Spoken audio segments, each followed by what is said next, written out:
welcome to Concrete Muskrat with Brenda. I'm Brenda, and today we've been asked to do a revision or redo a video about hand piecing and all the knots. And because this is going to show, this block here is going to show you how to combine hand sewing and machine sewing on the smaller blocks, I thought it's time we pop one in here and just get it done and hopefully get some better camera angles. So it's going to be a fun little video here today if you're into hand piecing. Now, the other thing, we have a Facebook group. By the time this video drops and posts to the public, we will be voting on our November sew date. So the perk of being part of a Facebook group is you get to vote on your next sew date if you would like to join us for a sew date. The other perk on joining a Facebook group is sometimes I drop patterns in there well before they actually drop on the YouTube channel. Like right now, as of, we're filming this, what, the 15th of October or something like that, all of the Nosegay patterns are on the Facebook group, including all the ones for the no Y seam. So it's up to you. Another person I would like to introduce you to, now she's an active member, fairly active member in our Facebook group as well. Angelika has a YouTube channel of her own. Now I'm going to put that in the show notes below as to where you can find her. I don't know if she does English subtitles or not, but her stuff is a lot of fun, and she does a lot of little creative, fun pin cushions and blocks and everything else. So anyways, you check her out, tell her Brenda sent you. So come on in, we got to get to that sewing. Okay. So let's go through what we're going to do. We're going to combine hand sewing and machine sewing all at the same time. Right, so I'm running my little bits, right? Then I'm creating a Y seam. And I'll show you in a sec what this looks like. So I am creating something that needs to have a Y seam done. Now I am going to finger press this open, just like that. And you see now this is your Y seam right there. Let me just get the last two through. And yeah, then we'll show you, then we'll go through all the knots and hopefully we'll be able to get better angles. Now I'm doing the 5-inch scale. So I'm going to, this I put thread conditioner in here that we made. And I haven't decided what we're going to do with the thread conditioner, but first we're going to show you the quilter's knot. So I take my thread, I don't know if you're having a hard time seeing this thread in my hand here. There is thread in this hand, and I'm going to lay it across my needle, just like that. Right, so here's my thread, I'm laying it across my needle, and 1, 2, 3, 4, because I'm hand sewing, I'll do a few. I want a bigger knot. And I need a bigger knot so you're going to be able to see it, right? So now I pinch with this finger and I push with my thumb. And I'm holding on to all that thread. And I'm going to pull very slowly. And I will end up with a perfect quilter's knot that you can see.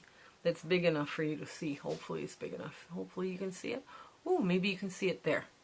Then this, all I did was again line my thread across. Lay my thread across, wrap it around, and then hold and pull right to the end.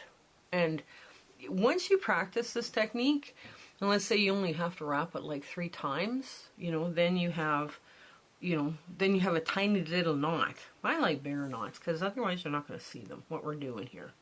So that's why I wrapped it more times. Okay, so I'm just going to put some thread conditioner on.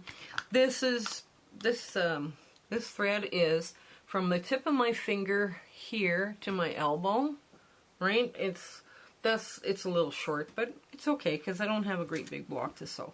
Now, what I'm going to do with this, now you notice on the back of this, there's no marks, right? There's absolutely no marks. And it's because you can either do this, you can do this a couple of ways. You can either draw on your thumb nail with a pen or a 1/4 inch seam, and that gives you a pretty good, no, I can eyeball a 1/4 inch, that's a 1/4 inch seam, and I just marked it on my nail with a pen. Can you see that at all? No? Okay, right there. They just drew it on with a pen. it does come off when you wash your hands, so I don't intend to be washing my hands right away, so here we go. Now, or you can mark your fabric. I prefer not to mark my fabric. If I am marking my fabric, I'm going to mark it with pencil. Now I'm just going to take some tiny little silk pins, and for this I only need one. And I'm going to go down 1/4 inch on that seam. Right now, that's right there, so you can see it. It's like 1/4 inch down from the edge, and it's right along that seam here. Let me just get so where I'm going to start 1/4 inch from down and 1/4 inch from down in here, and I'm going to sew across to here. Right now, what I'm going to do, I'm going to drop my needle in, and okay, is it there? I'm going to take one tiny little stitch just to get me started, right? Just like that. And the cat wanders in to the sewing room. Yay! So I'm going to take the same stitch and almost the same, you know, it'll be a thread or two off. And I'm going to take the thread from the eye of the needle and wrap it around the front and pull back. And now what that's going to do is it's going to create a knot. Now the other knot I like to do, and everybody does this different, is I make a granny knot. So I make one granny knot. Oh, and of course I got to get the pin in. Okay, here we go. Put it back. So I'm going to make one granny knot, right, like that, and that's basically hand over. And now I've made a loop, and I'm going to put my needle into the loop and pull. Right? You don't have to have that knot, but I do. I just have this thing about it being just a little bit more secure at the ends. Now, oh, I've got a green thread in there. Get rid of that green thread. There we go. Okay. So now, when I teach hand sewing, I teach them to take 3 little stitches while you're breathing in, and 3 little, and then pull your thread out. And that's how you start. That's how you begin. Now you don't have to have a perfect 21 stitches per inch to make something beautiful. The smaller your stitches are, small will come, right? The point here now is to try and make them as even as you can. So 1, 2, 3, and up, and now breathe out, right? Very simple. Okay, and I just got a little loop. Now, what you're going to do is take half a stitch back from where you were, and remember you're aiming your needle for this point right here. That point right there at the base. And you take breathing in nice and slow, and just staying very calm. This is why I find hand sewing at night so meditative for me. It's just all the worries of the day are gone, and you just fully breathe out nice and slow, and then you take your stitches half back, and you go right to the end, because you might not get 3 stitches out of there. I should have done this with a better color. No, I can't make another stitch, so I'm making 2. And I'm going to make sure I don't hook up my fabric. And now I'm going to go half a stitch back, and I'm going to come up as close to that needle as I can. I'm going to take the thread from the back of the needle, the eye of the needle, and I'm going to wrap it around the front of the needle. Pull my pin, my silk pin, and there it is. There's your first part of your Y seam, and I'm going to knot it off with 2 granny knots, and of course everything starts to get in the way. There, just like that. 2 granny knots. Now I'm going to go right in the seam of the white. And I'm going to come out the other side, right? So where I was sewing on this side, and now I'm going to come up here. Now when you're right-handed, you're sewing with the needle in your right hand, and your thumb on the left is marked. If you are left-handed, you are holding your needle with your left hand, and you are marking the right thumbnail. So now, before I even take a stitch, I want to get this all lined up. So I'm going to take my time, and I'm just going to wiggle and massage and wiggle and negotiate and try and get this as nicely and neatly as I can to where I'm sewing. So I want a 1/4 inch up and down, right? Up and down 1/4 inch. And I'm going to drop my pin in. And now we're going to start right at almost where we came up, but not off. Now, that's 1 stitch, and I'm going to take this and create a knot on the other side of the seam, right? That's important, that, you know, you go from seam to seam and then you knot. Like if you were doing a blind seam, you would do the same thing, right? As soon as you start to cross a blind seam, you would make your knots. And a blind seam is where you would be sewing from this side and you don't see this seam in front of you, right? So because we're sewing it this way, we don't have a blind seam. We know exactly where the seams are. So now you go 1/2 stitch back and you do your 3 little stitches while you're breathing in.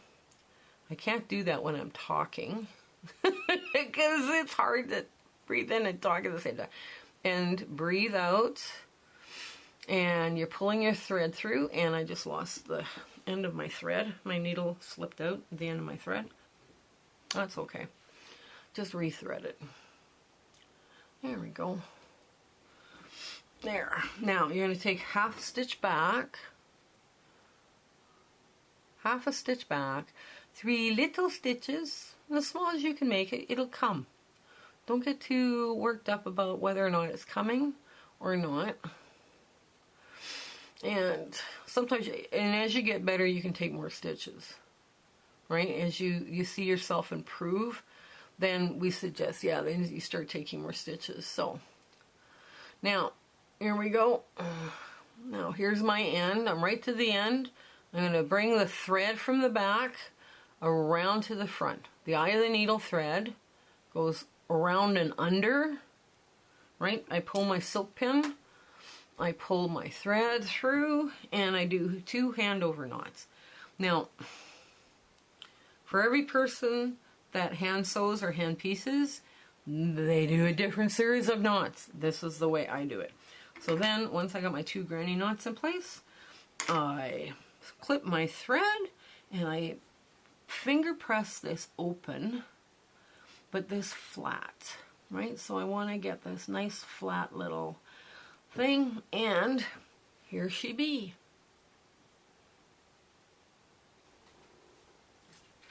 So isn't this the cutest little thing you've ever seen? This is this Y seam has not been, I haven't touched a hammer with it, or a hammer, an iron with it. You know, it's just laying nice and flat because it's been massaged and negotiated into place. And it was not that, didn't take that long to do. Now, when I do my hand sewing or hand quilting, I do it at night after I've been in my sewing room for like a good part of the day. And, you know, I just find it's a fun way to decompress and, you know, come down off of a fun-filled day of sewing. And then you're kind of like, well, you do some hand sewing at night or hand quilting. And it's just relaxing. When you're first starting out, concentrating on your breathing to get that breathing where you make your stitches as you're breathing in and then pull your thread through as you're blowing out, it becomes almost like quilting yoga. But I mean, because it's very calming then, right? Like you're not getting all stressed out. Using a good thread conditioner, there's lots of them available on the market right now, and there's some thread conditioners or aromatherapy. No, the one I make for myself smells like beeswax, so there's no smell to the one I make. And I still haven't decided whether, my husband and I haven't decided yet whether we're going to share that one or not yet. But it's just very simple. Or you can buy just plain beeswax and use that as your thread conditioner, because that's what our mothers and our grandmothers did. It does make your thread not tangle, and it does make your thread, you know, like a little stronger. What thread I used was one 50 weight, but only 1 strand to put this together, because your hand stitching does take up a little bit more room. And once you get more into hand stitching, it's very forgiving. You can fudge. You can, like, if one seam is a little bit, you know, one seam is a little bit longer than the other, you can fudge very quickly on that. and without creating a pucker. And it's just a matter of taking your time, taking more from the big seam and less from the little seam, and you can kind of work it in very, very nicely. And people don't realize that, wow, that was cut wrong and it was too big, right? They just see that it's a little fuller in one spot, but the seam works. Well, it's because you can do that with your hand sewing, right? And just like you can with the bigger piece on the bottom, letting your feed dogs do the work of sucking up the excess in the bigger piece, right? So I hope you try a little bit of hand sewing if you're able to. If your hands have got too much arthritis, then do, go with the 9 or the 12, or go with the 8. I mean, the 8 is all patchwork. You don't have to worry at all about 9-inch seams or the Y seams. So, yeah, I hope you have an absolutely fabulous day ahead. Okay, bye. You guys take care. My husband and I would love to thank you for coming along with us on our little fun adventure here that we're having. We do have a Facebook group now, and that Facebook group is got some very, very talented quilters in there, and we love sharing and posting pictures and commenting, and it's been a lot of fun. And the advantage of the Facebook group is sometimes I drop patterns in there early, so you kind of get a hint as to what is coming next. After the Nosegay sew along, we're going to be doing curves boot camp right away. So we'll get you sewing those curves, and it'll be fun. It'll be a lot of interesting little blocks that we've got to work on. But we would like you to share, like, and subscribe. Telling your friends about us and letting them know that you kind of like our channel, that means so much to us here. So you take care. You have a fabulous week ahead. Okay, bye.